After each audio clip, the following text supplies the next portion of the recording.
क्योंकि माँ ही तो बच्चों के पास ज्यादातर रहती है। बच्चों की एक्टिविटी के बारे में माँ को पता है कि हमारा बालक किस दिशा में जा रहा है, किस स्थिति में है। लेकिन याद रखना,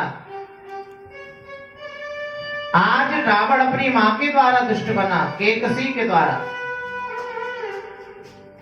विश्वशर्मा महात्मा जी की दो पत्नियां हैं, एक पत्नी का नाम है केकसी और एक का नाम है मंदाकिनी।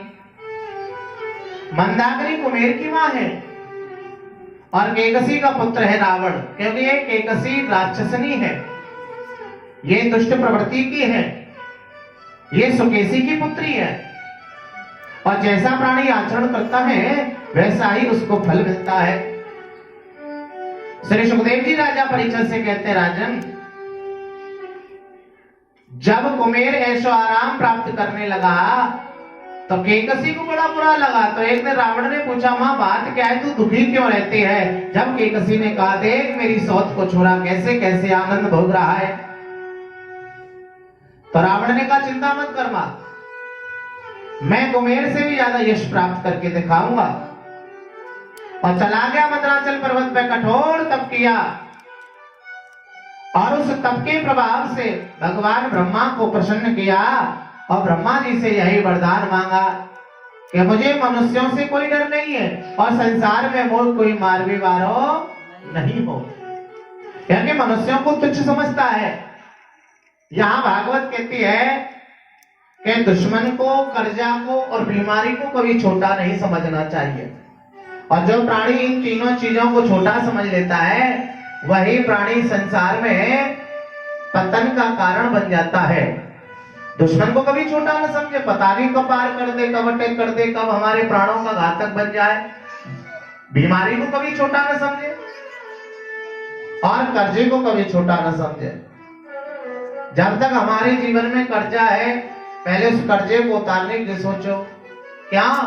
क्योंकि क्या पता एक दिन वो विशाल कर्जा विशाल रूप धारण कर ले और हमें अटैक आ जाए, है?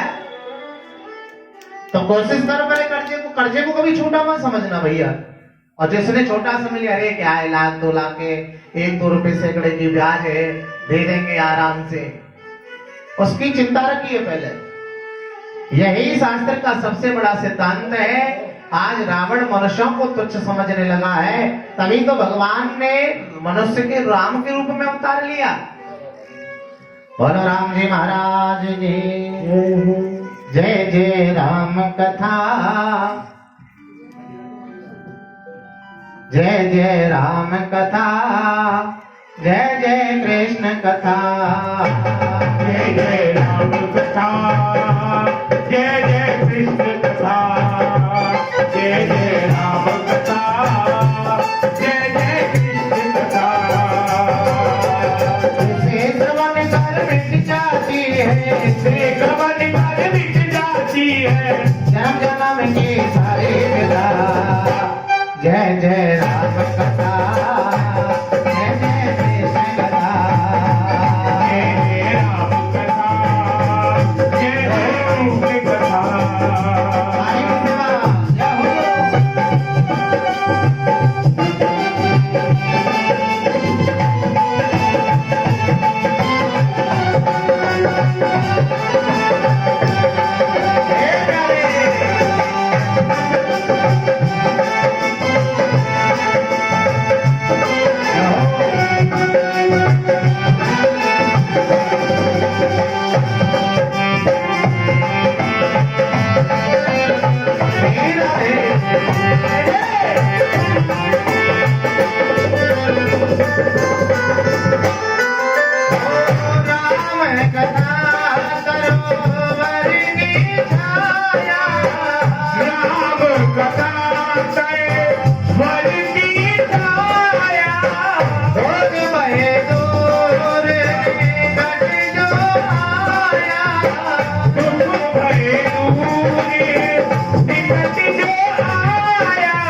राम राम बोलो श्याम श्याम श्याम बोलो राम राम राम बोलो श्याम श्याम श्याम बोलो राम राम राम बोलो श्याम श्याम श्याम बोलो राम राम राम बोलो श्याम श्याम श्याम बोलो राम राम राम बोलो श्याम श्याम श्याम बोलो राम राम राम बोलो श्याम श्याम श्याम बोलो राम राम राम बोलो श्याम श्याम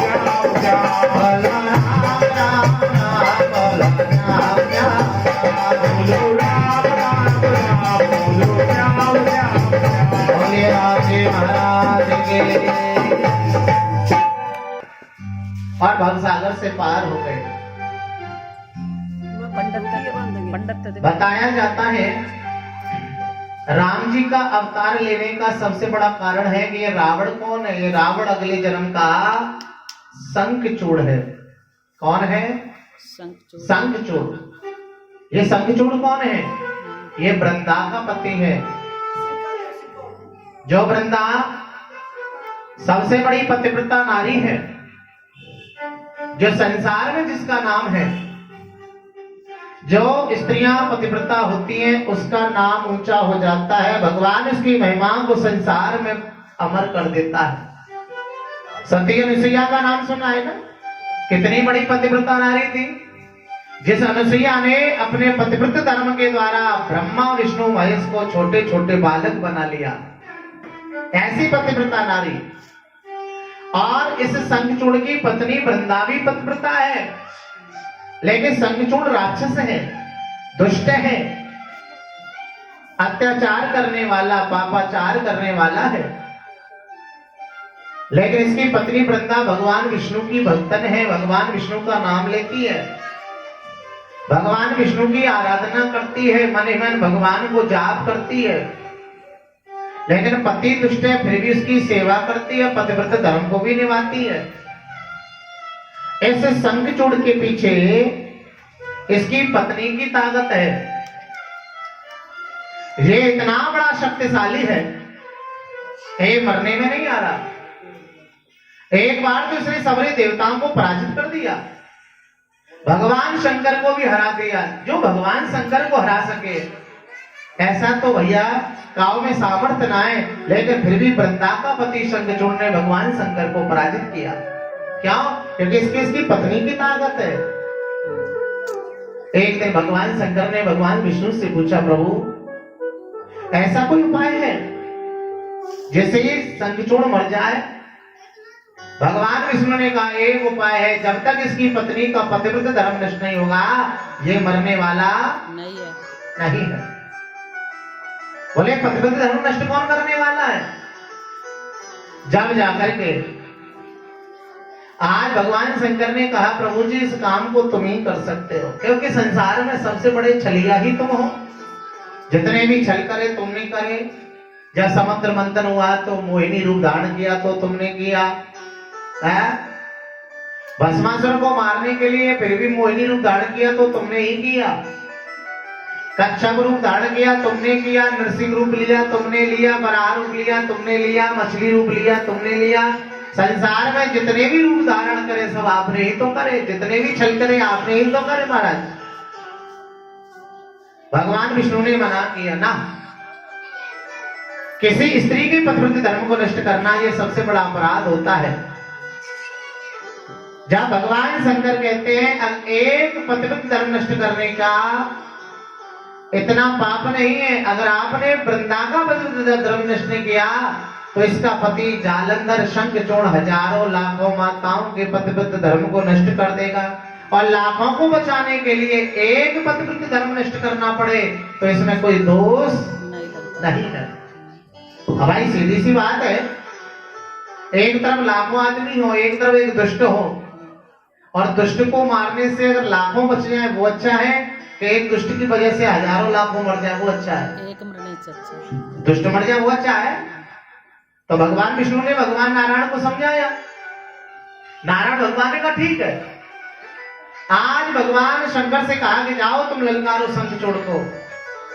गए भगवान शंकर, शंखचूड़ को ललकारा, है शंखचूड़ बाहर निकल। शंखचूड़ चढ़ा है लड़ने के लिए, तो आज वृंदा का हृदय पिघल गया। आज वृंदा रो पड़ी। और जैसे ही वृंदा रोई, आज वृंदा कहती है, हे प्रभु आज आप मत जाओ, मेरा मन घबरा रहा है।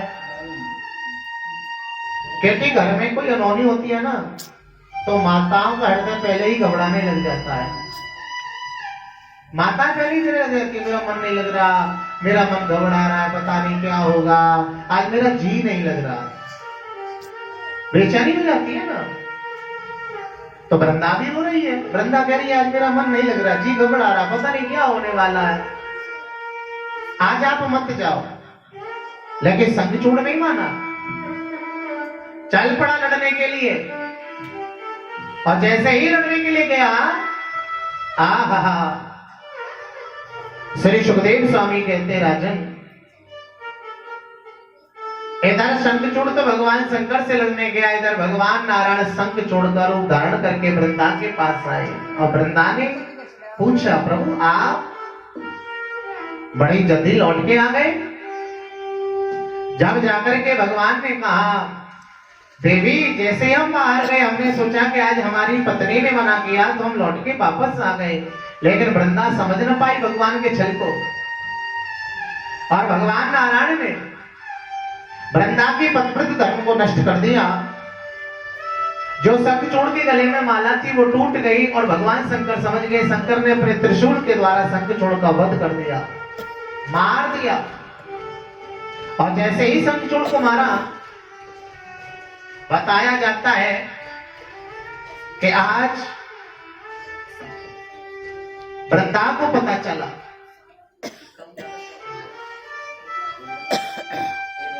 बोलो कृष्ण भगवान के, आज वृंदा को पता चला कि मेरा पति मारा गया। श्री सुखदेव जी राजा परीक्षित से कहते हैं, राजन आज वृंदा ने भगवान से पूछा, प्रभु आपने ऐसा क्यों किया, मेरे साथ में छल क्यों किया, क्या तुम्हें दया नहीं आई, क्या तुम पत्थर के हो गए, क्या तुम कठोर हो गए। मैं तो तुम्हारी भक्तन थी, मैंने तो तुम्हारा पूजा पाठ किया और आपने ही मेरे पतिव्रत धर्म को नष्ट कर दिया।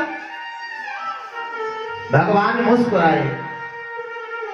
और आज वृंदा कहती है, वैसे तो तुम कहते हो कि निर्मल मन जन सोए मोहे पावा, निर्मल मन जन सोए मोहे पावा, मोहे कपट छल छिद्र भावा, मोहे कपट छल छिद्र भावा, हे मोहे कपट छल छिद्र भावा, मोहे कपट छल छिद्र भावा।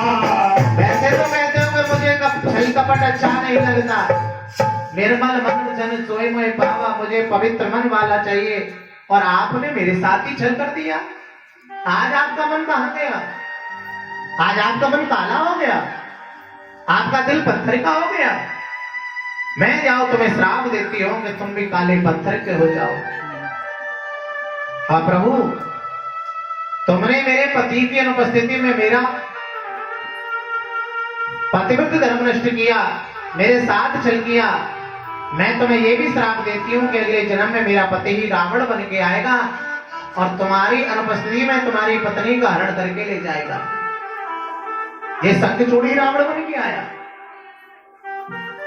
लेकिन जब भगवान शंकर को पता चला तो भगवान शंकर ने वृंदा से कहा, अरे वृंदा तू नहीं जानती तेरा पति कितना बड़ा दुष्ट था, तूने भगवान को श्राप दे दिया। जब वृंदा को पूरी बात पता चली तो वृंदा रोने लगी और भगवान शंकर ने वृंदा को श्राप दिया, जा आज तूने जड़ के जैसा काम किया, हम तो ये श्राप देते हैं कि आज तू जड़ बन जा, जड़ हो जा। और वही वृंदा तुलसी के वृक्ष के रूप में प्रकट हो गई। बोलो तुलसी महारानी की। आज वृंदा रोते रोते भगवान के चरणों में लोट लोट हो गई। बोले प्रभु मुझे क्षमा कर दो, क्षमा कर दो, क्षमा कर दो, अपराध हो गया। और जैसे ही कहा कि मुझे क्षमा कर दो,